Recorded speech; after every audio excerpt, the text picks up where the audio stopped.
దేవుని ప్రణాళికను బట్టి మరి గాడ్ హ్యాస్ చేంజ్.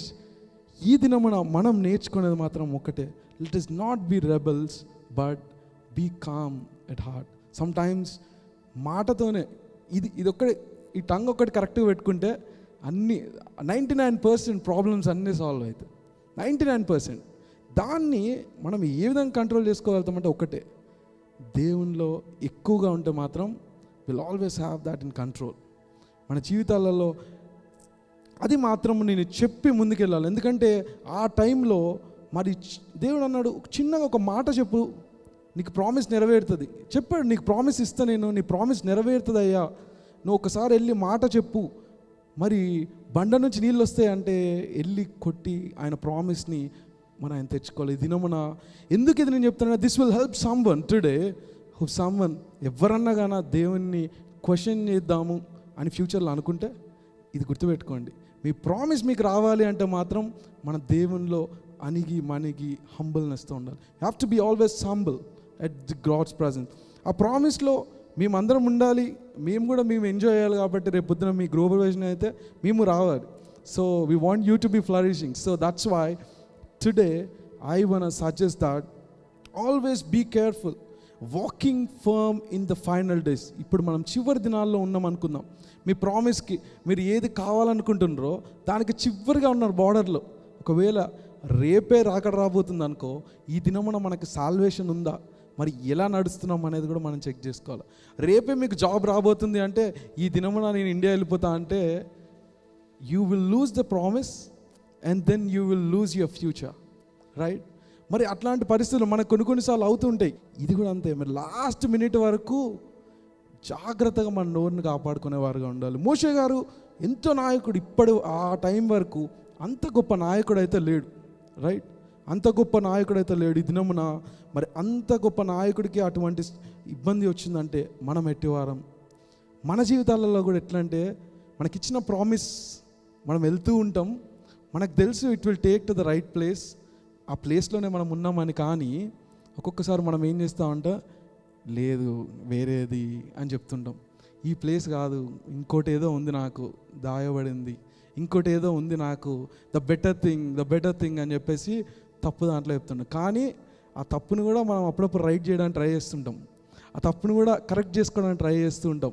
మన జీవితాలలో ఒక్కసారి ఏదన్నా తప్పు జరిగితే, మనం ఏదైనా తప్పు చేస్తే, all will have to do is stand there. ఆ తప్పుని మనం ఒప్పుకొని దేవుని దగ్గర సబ్మిట్ చేసేసి మళ్ళీ రైట్ పాత్కి వచ్చేయాలి. కానీ అదే తప్పులో కంటిన్యూ అయితే అవ్వద్దు. మనం ఆ తప్పు మనకు తెలిసినాక కూడా ఇదే చేస్తా అని చెప్పి మీరు ఎప్పుడు అనుకోవద్దు. కానీ ఇక్కడ చూడగలిగితే కనుక మరి జాషువా గారు ఒక కేక్ వేశారు, యేషువా అని వేసిండు. ఆ టైంలో కేక వేయగానే అందరూ కలిసి ఒకటేసారి కేకలు, మరి దేవుణ్ణి మరి ఆర్భాటంగా వారు స్తుతించినప్పుడు మరి అక్కడ మరి ప్రతి ఒక్క మరి వాల్ కూలిపోవడం మనం చూస్తున్నాం. ఈ దినమున మన జీవితాలలో ఏ వాల్ ఉన్నా కానీ all we have to say is Yeshua, that's it. మీది ఏ వాల్ అయినా కానీ, it might be financial wall, it might be health issue, it might be something else, all we have to say is Yeshua. మరి రాహాబు స్త్రీ, ఇది చాలా important. Mercy, okay? మన జీవితాలలో ఎప్పుడు ఇది కంపల్సరీ పెట్టుకోవాలి. ఒకటి, మనం ఎవరినన్నా కరుణిస్తే కనుక, ఎవరినన్నా ఏదైనా మంచి చేస్తే మనకు మంచి జరుగుతుంది అనడానికి ఇది ఒక్కటి చాలు. అది ఆ మర్సీ ఎందుకు చెప్తున్నాడో, మీరు ఎప్పుడు కనికరంగా ఉన్నా ఎవరి జీవితంలో కొట్లాటలు పెట్టుకుంటే మీకు కంపల్సరీ కొట్లాటలు వస్తాయి. మర్సీ మీకు చూపిస్తే మాత్రం మీకు మంచి చేస్తే ఎప్పుడు మంచి అవుతుంది అంటారు కదా. ఇక్కడ ఆ స్త్రీకి అదే అయింది. ఒకటే, తను చేసిందల్లా మంచి చేసి వాళ్ళ కుటుంబాన్ని మొత్తం సేవ్ చేసుకుంది. అందరిని హతం చేసిండ్రు, కానీ కుటుంబాన్ని మాత్రము దేవుడు కనికరించినట్టు మనం చూస్తున్నాం. ఇక్కడ ఏమైంది అంటే, ఒక్కసారి ఘనమైంది అయితే ఏమవుతుందండి, మస్తు ఫేమ్ వస్తుంది కదా. ఇక్కడ జాషువా గారికి కూడా అదే అయింది. 27th verse ఒకసారి చూద్దాం. యెహోవా యెహోషువకు తోడై ఉండెను కనుక అతని కీర్తి దేశమందంతటను వ్యాపించెను. ఆమేన్, ప్రైజ్ గాడ్. ఏమైందంట? కీర్తి. దినమున అందరికి అదే కావాలి కదా, ఫేమ్, రైట్? ఇన్స్టాగ్రామ్ ఆన్ చేస్తే ఏదైనా పోస్ట్ పెడితే ఎన్ని లైక్స్ వచ్చినాయి, ఫేమ్. అరే నేను ఫేమసా కాదా? రాత్రి ఫేమస్ ఎలా అవ్వాలి? ఎవరు చూస్తుండ్రు? ఎవరైనా చూస్తున్నా ఇట్లాంటివి? ప్లీజ్ రాత్రి అయ్యే నమ్మకండి. ఈరోజు మీకు 100 ఇస్తే రేపు 200 ఇస్తాను నమ్మకండి. కష్టపడిన ఎప్పుడు మనకి ఎప్పుడు తోడుగా ఉంటుంది. అటువంటివే మనం నమ్ముదాం. కానీ ఇక్కడ దేవుడు ఇంత పెద్ద విజయం ఇచ్చాడు జాషువా గారికి. ఇచ్చిన తర్వాత ఆయనకి కూడా కీర్తిని కూడా ఇచ్చి ఉన్నాడు. ఎందుకు ఇచ్చాడు అంటే ఒకటే ఆయన చేసింది, దేవుని కమాండ్ని ఒబే చేస్తున్నాడు. దట్స్ వై టుడే మూడోదిగా చూద్దామండి. మూడోదిగా వచ్చేసి the power of the God is super natural. మరి ఎవరు ఎక్స్పెక్ట్ చేస్తారు నడిస్తే విజయాలు వచ్చేస్తాయా? మరి ఒక టౌన్ చుట్టూ వాడు ఉత్తి వాకింగ్ చేసిన 6 days వాకింగ్ చేసి మౌనంగా ఉత్తి ట్రంపెట్ చూసుకుంటే లోపట వాళ్ళకి ఎట్లుంటుంది? ఏం చేస్తుండ్రా వీళ్ళు, ఎంత కన్ఫ్యూజన్ ఉంది ఆ టౌన్లో. సూపర్ న్యాచురల్ అండి ఇదైతే. అసలు దేవుడి ఆలోచనలు కూడా మనకి ఎవ్వరికి అంచనాలకు రావు. లోపట ఉన్న వాళ్ళందరూ భయపడుతూ ఉంటారు. అసలు వీళ్ళ స్ట్రాటజీ ఏంటి, దేవుడు ఏం చెప్పి మౌనంగా చుట్టూ నడవండి అంతే. వాళ్ళకి చెప్పిందల్లా మీరు ఏం చేయకుండా నాయిస్ ఉండండి, ఓన్లీ ట్రంపెట్ చూసుకుంటూ. లోపల అంతా గలిబిలి, భయం. ఎందుకంటే వీళ్ళ వైపున గొప్ప దేవుడు ఉన్నాడని చెప్పి.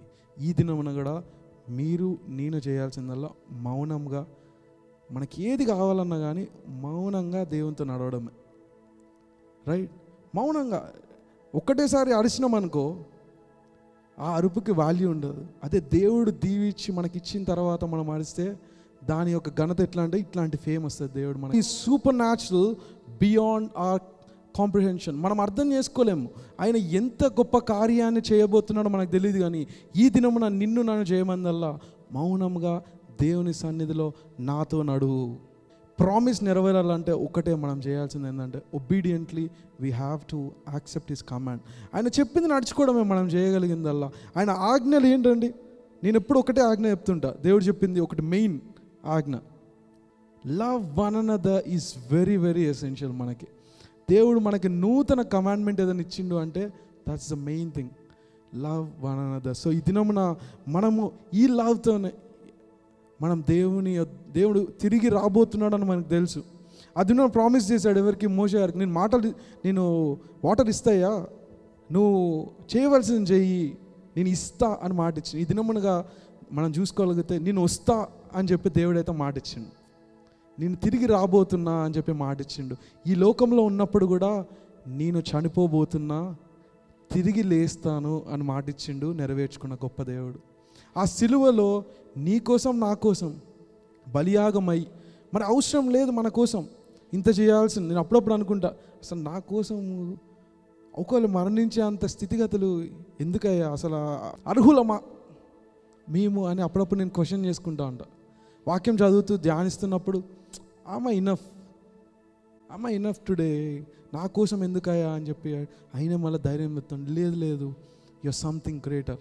Each one of you God has ordained you for something specific. మనం అది దేవుడు చూపెట్టి ఒక దగ్గర నిలబెడుతున్నా అంటే ఆయన ప్రణాళిక బహు గొప్పగా ఉంది. కొంతమంది ముందుండి నడవగలుగుతారు, కొంతమంది వెనకుండి నడిపించగలుగుతారు, కొంతమంది వెనకుండి ప్రార్థన చేయగలుగుతారు. సో పలు రకాలుగా సంఘంలో ప్రతి ఒక్కరు ఉంటారు. All we have to do is stay faithful. ఆ విశ్వాసం కోల్పోద్దండి ఎవ్వరు. ఏ దినమున విశ్వాసం అనేది కోల్పోద్దు.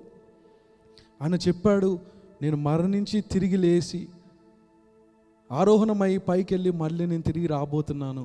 ఆ దినము కల్లా మీరు ఏం చెప్పింది మనకు చేయమంది? ఒకటే పని, సహోదరులను ఒకరినొకరు ప్రేమించుకోండి. అది ఒక్క కమాండ్ దేవుడు మనకి ఎంతో ఘనంగా ఇచ్చిండు. విశ్వాసంతో నడవండి. ఒక్కోసారి మనము love will cure many things, right? ఈ దినం మనం కూడా దేవుడు మనకు కూడా అదే చెప్తుండు, I'm coming. All you're hearing today is I'm coming. So all we have to do is stay faithful in the God's presence. We have to stand with him obediently, stay strong and walk in his God's presence all the time.